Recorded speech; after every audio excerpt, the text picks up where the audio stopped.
It's Ben Harper.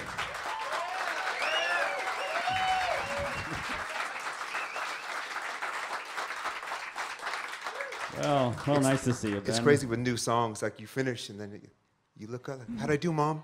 I think you did all right. I hope so. You did okay. You know, I'm not your mother, but... At least I mean it. Remember that book, Are You My Mother? The Tractor? It's so nice to have you back here, man. It's always good to have you here. On Great to XIT. be here. Always great to be last here. Time you were here, you were with Charlie Musselwhite. That's right. And the Gut Up record. And I had a chance to meet Charlie Musselwhite and talk to you guys. Charlie's like one of the coolest guys I've ever met in my life. Same here. Wow. I'm with you. He said something really funny because we talked about you going out on a tour, and a national tour, and he said, "Yep, it's going to be coast to coast on a piece of toast." Hey, he's got a new one of those every day. And he's the kind of a guy who can say something like that, and it's like, yeah. Damn. Yeah. Wow. Whoa, I'm going to think about that for a half hour. My favorite Charlieism is someone will come up to him and, Charlie, you know, your music, you know, they'll tell him what it meant to them and what it's meant to them. And he goes, I admire your taste. Well, that must have been such a cool experience, you know, connecting with the blues in that way.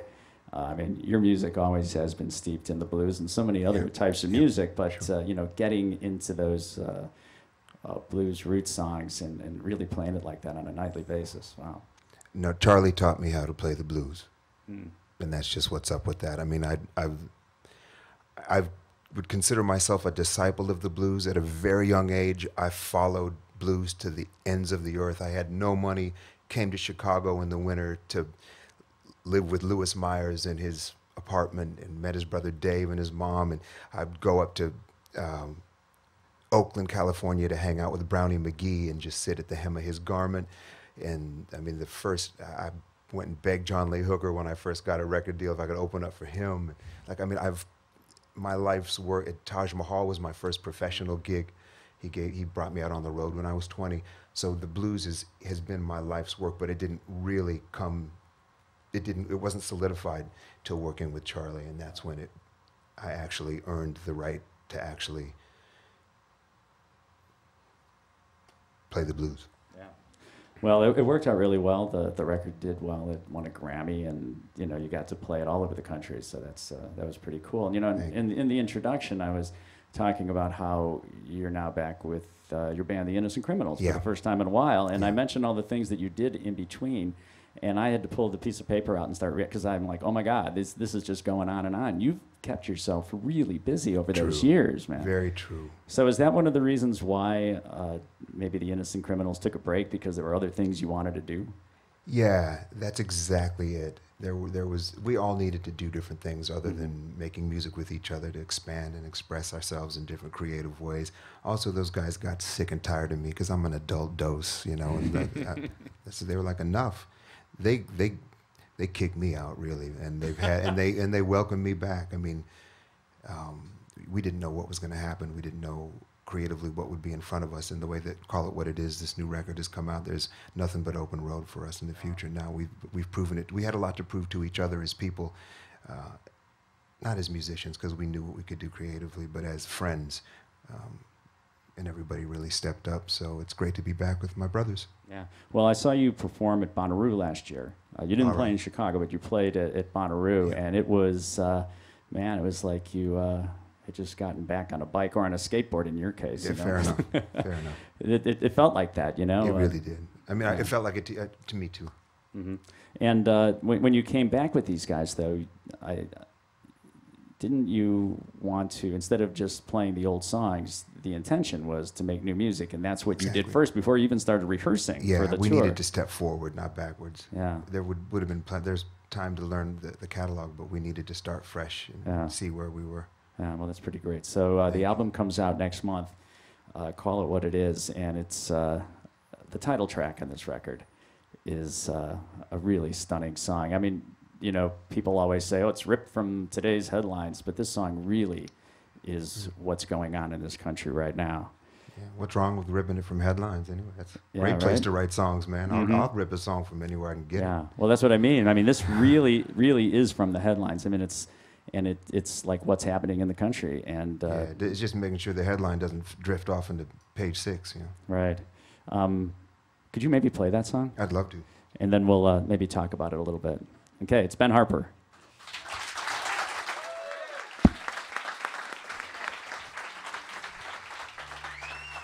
Call it what it is, Ben Harper, on the Blue Cross Blue Shield performance stage. Well, that is, as I said before, that's a song of the times. How did that song come about? How did you talk about it a little bit? It came about me not wanting this to happen anymore, and I can't speak for how hard it is to be a police officer. Never has been, never will be. But from my perspective and where I said it's a hard job, and there's beautiful people in law enforcement, that has to be stated as clearly as the fact that what's gone on between law enforcement and black youth is murder. And it's a balance, as all things are. I walk that line, but I'm not going to compromise my perspective.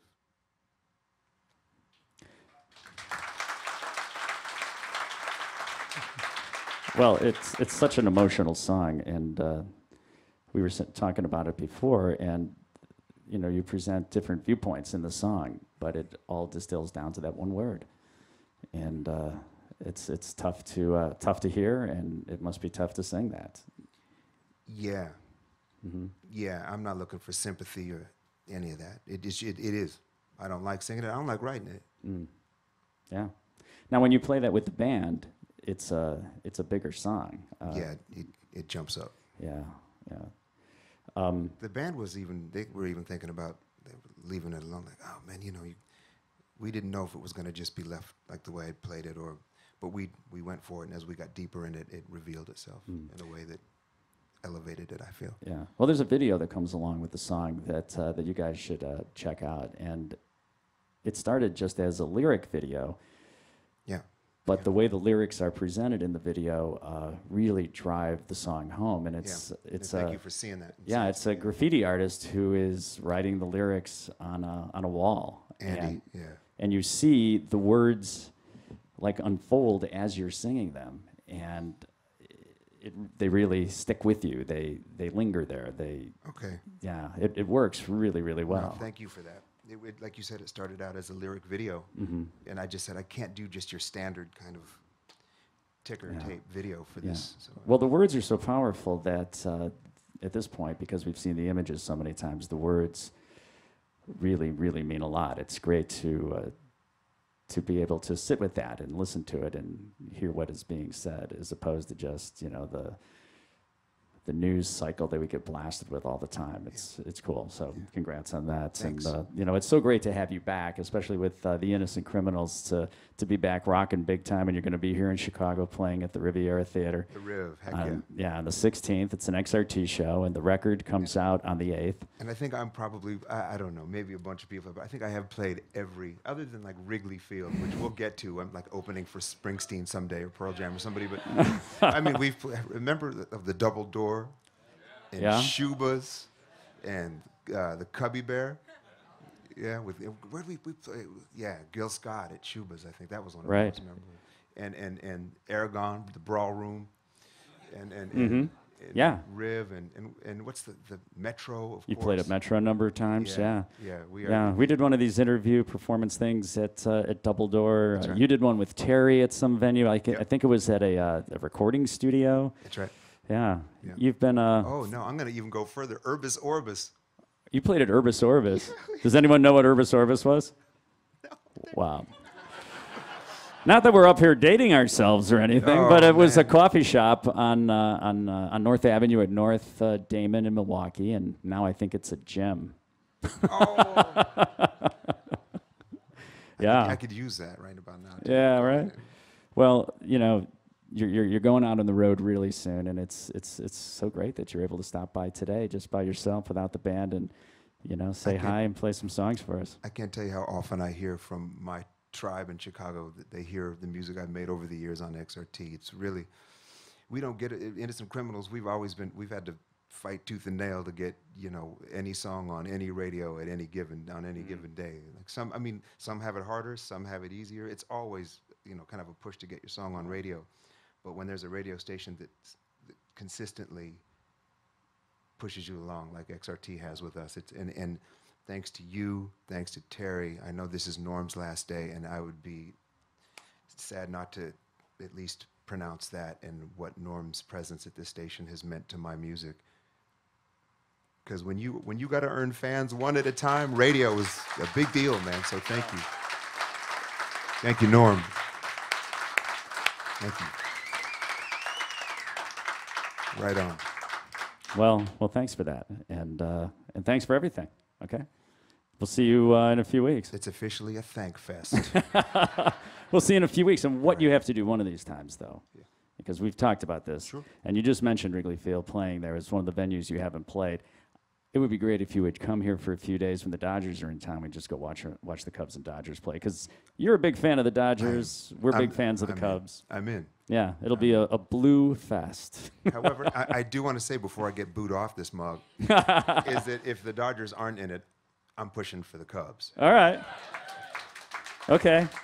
And if the Lakers aren't in it, I'm pushing for the Bulls. Right. And how can you not And support? by the way, Strange Cargo, I cut you off, Yeah, I'm sorry, but the that's okay. Strange Cargo right across the street from Wrigley Fields where I got this is actually a 85, excuse me, 85 Wow. Jordan warm-up, mint condition from Sheldon at Strange Cargo, so thank Let's you. hear it for Sheldon. Our old pal Sheldon. I can't. He'll go, what do you mean? You guys were talking about me? Well, if you could do another song for us, that would be great. Love to. All right, Ben Harper.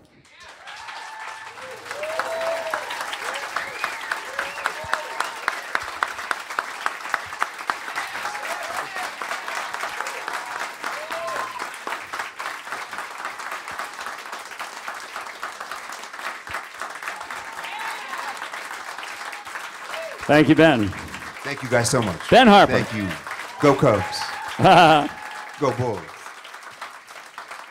That doesn't seem to be going anywhere right now. The Blackhawks, they don't need anything, nothing from me. No, they don't. Well, we look forward. They don't need help from anyone once those playoffs start. So, April 16th, you'll be back here in Chicago at the Riviera. The album comes out April 8th. Once again, thanks a lot for being here. Marty, thank you for we'll having see me. you soon. Thank you, XRT. Thank you Okay. guys for coming down lunchtime. Thank you so much. Call It What It Is, the name of the new album on Stax Record, which is cool. Doesn't get better. Yeah, right? All right. So, thanks you guys for being here. How sharp is he? Look at this guy. Oh, God, I'm all underdressed. Good thing I wore my Bulls tuxedo. Otherwise, I'd be... Ben, I snapped it up for you, man. You stepped up your game, Marty. Little and bit. I appreciate it. Well, it's nice to get out of the radio He studio won't for a trade me minute. hats, but oh well. I tried. Nah, he doesn't get this one.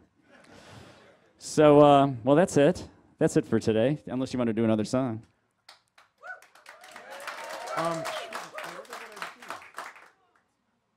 Is that putting you on the spot? No, I mean, it's not. I'm here.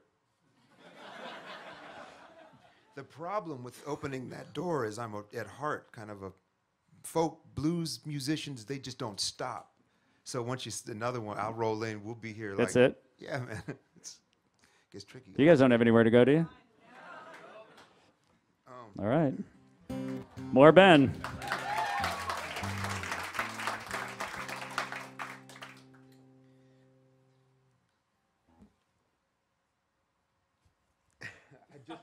I just went in to see. Well, I can't say other things, but there's certain, all the different types of like internet type things that play music, and one of them is database, and I just found out how much some of my songs get played a week. I was like, whoa, it was a crazy figure, and I was like, yeah. Now I'm just up here bragging. But I couldn't believe it. I was like, wow. I only say that because it's like also like, where's the dough? Because they ain't paying nothing, man. They're like, ah.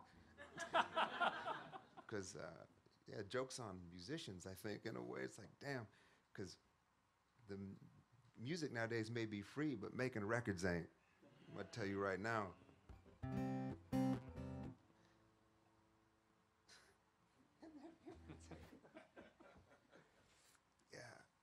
empower me. I'm gonna start a Kickstarter.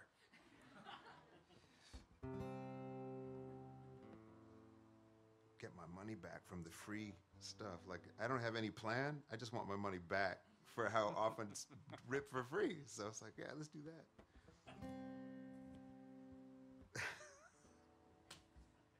I have a point to make. Oh, yeah.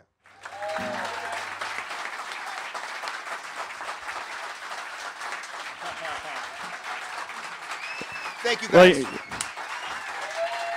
Thank you all. Ben Harper. Well, we used to say on the basketball court, right? On the basketball court, you can't leave hoopless. I think you just switched it with that.